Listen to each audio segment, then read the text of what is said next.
আমি সাথী। আজকের গল্পটা এমন একটা জমকালো গল্প যা শুনলে তোমাদের রক্ত গরম হয়ে উঠবে।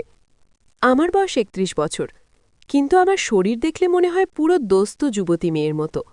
আমার বিয়ে হয়েছে মাত্র ৯ মাস আগে। আমার উচ্চতা ৫ ফুটেরও বেশি, আর আমার শরীরের গড়নও বেশ আকর্ষণীয়।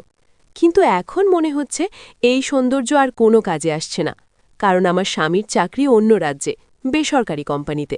তাই বিয়ের পর থেকে তিনি এখনও বাড়ি ফেরেননি। আমার শ্বশুরবাড়িতে আমার ১৯ বছরের দেওর গৌরব, আমার শ্বশুর আর তার মা অর্থাৎ আমার দিদি শাশুড়ি থাকেন।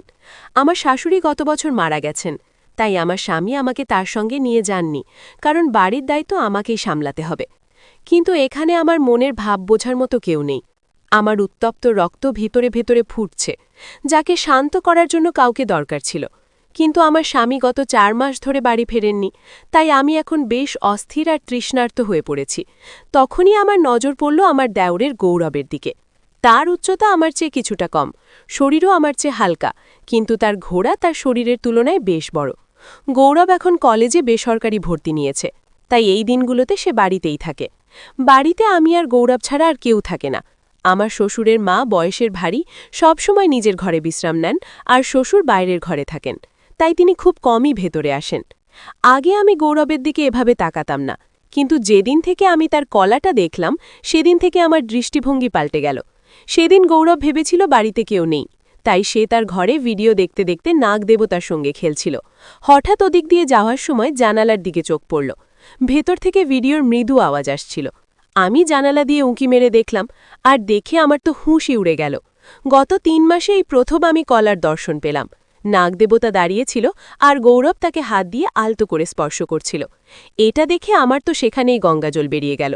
সেই দিন থেকেই গৌরবের নাগদেবতার সোয়ারি করার জন্য আমার মন মচমচ করতে লাগল। সেদিন আমি আমার স্বামীকে ফোন করলাম, বললাম, এবার তুমি চলে এসো, আমার আর সহ্য হচ্ছে না। কতদিন আর এভাবে একা একা কষ্ট পাব? আমারও তো মন চায়, আমিও তো শেষমেশ একটা মেয়ে মানুষ। তখন আমার স্বামী ক্ষমা চেয়ে বললেন, দেখো নয়না, আমি তোমার অস্থিরতা বুঝতে পারছি, কিন্তু আগামী ৩ মাস আমার কোনো ছুটি নেই। কোম্পানিতে নতুন কিছু প্রজেক্ট শুরু হয়েছে, তাই সবাইকে ডাবল শিফটে কাজ করতে হচ্ছে। ৩ মাসের মধ্যে ছুটি পাওয়া অসম্ভব। আর মাত্র ৩ মাস অপেক্ষা করো, তারপর দেখো আমি এসে তোমার কি দশা করি। এই বলে হেসে তিনি ফোন কেটে দিলেন। কোনো রকমে সকাল হলো। সকালে আমি সবার জন্য চা নাস্তা বানালাম, আর গৌরবের জন্য বিশেষ করে তার ঘরে নিয়ে গেলাম। ঘরে ঢুকে দেখি গৌরব তখনও ঘুমোচ্ছে। ঘুমের মধ্যে তার নাগদেবতা একদম খাড়া হয়ে দাঁড়িয়েছিল। তাকে দেখে আমার আর সামলালো গেল না, আমি তাকে ছুঁয়ে ফেললাম। নাগদেবতাকে ছোঁয়ার সঙ্গে সঙ্গে আমার শরীরে যেন বিদ্যুৎ খেলে গেল। কিন্তু তখনই দেখলাম গৌরব জেগে গেছে, আর আমার দিকে তাকিয়ে আছে। আমি তাড়াতাড়ি পিছিয়ে গিয়ে বললাম, দেবরজি, এবার ওঠো, সকাল হয়ে গেছে। গৌরব আমাকে গুড মর্নিং বলে মুখ ধুতে চলে গেল, আর আমি সেখানেই বসে ভাবতে লাগলাম, হয়তো গৌরব দেখেনি। এরপর গৌরব তার ঘরে ফিরে এলো, আর আমরা দুজনে দেওর ভাবি হিসেবে গল্প করতে করতে নাস্তা করতে লাগলাম। হঠাৎ আমি পেটে ব্যথার অজুহাত দেখিয়ে জোরে জোরে কাঁদতে শুরু করলাম। গৌরব হকচকে জিজ্ঞেস করল, কি হলো ভাবি, তুমি এত কষ্টে কেন? আমি বললাম, গৌরব, জানি না কেন, সকাল থেকে বারবার পেটে ব্যথা করছে।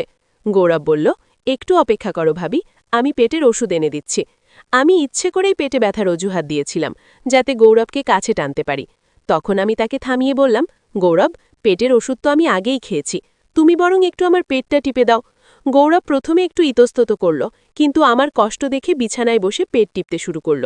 সেই মুহূর্তে আমার খুব ভালো লাগছিল। গৌরবের চোখও এদিক ওদিক ঘুরছিল। হঠাৎ শ্বশুরের আসার শব্দ পেলাম।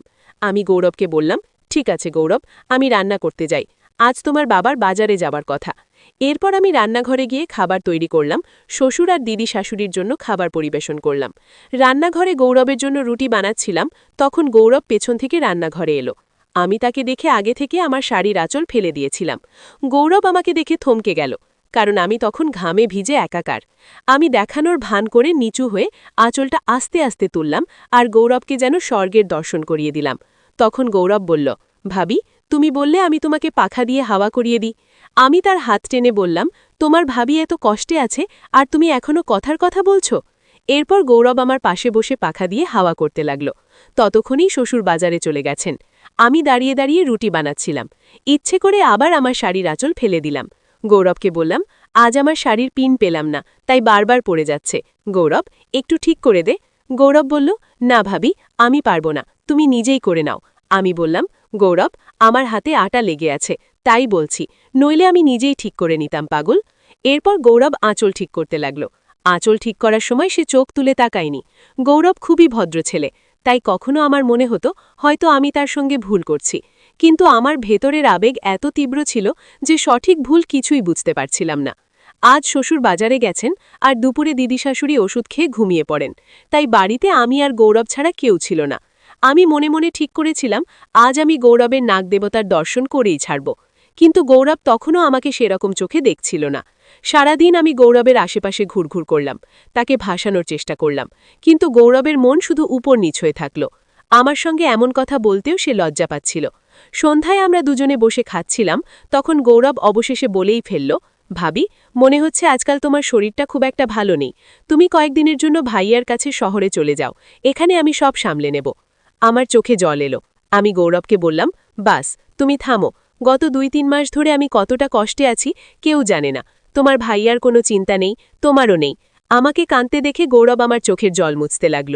তখন আমি তার গলা জড়িয়ে ফুপিয়ে উঠলাম। আমি কি যে বলে ফেললাম নিজেই জানি না। গৌরবকে বললাম, দেবরজি, তোমাকে দেখলে মনে হয় তুমি তোমার ভাইয়ার মতোই, তাই মাঝে মাঝে আমি তোমার আশেপাশে বেশি ঘুরে বেড়াই, প্লিজ এটা খারাপ ভেবো না। গৌরব বলল, না ভাবি, তোমার কথায় আমি কেন খারাপ ভাবব, তোমার মতো ভাবি তো ভাগ্যবানদেরই জোটে। আমি তার হাত ধরে স্পর্শ করতে করতে বললাম, দেবরজি, তুমি আমার থেকে এত দূরে দূরে কেন থাকো, আমি কি তোমার ভালো লাগে না, না নাকি আমি তোমার গার্লফ্রেন্ডের মতো সুন্দর না? গৌরব বলল, না ভাবি, এমন কিছুই নয়, আমার তো কোনো গার্লফ্রেন্ডই নেই। আমি তার কোলে মাথা রেখে বললাম, তোমার কোনো গার্লফ্রেন্ড নেই, তাহলে আমাকেই তোমার গার্লফ্রেন্ড বানিয়ে নাও, কেন এত কষ্ট দিচ্ছ?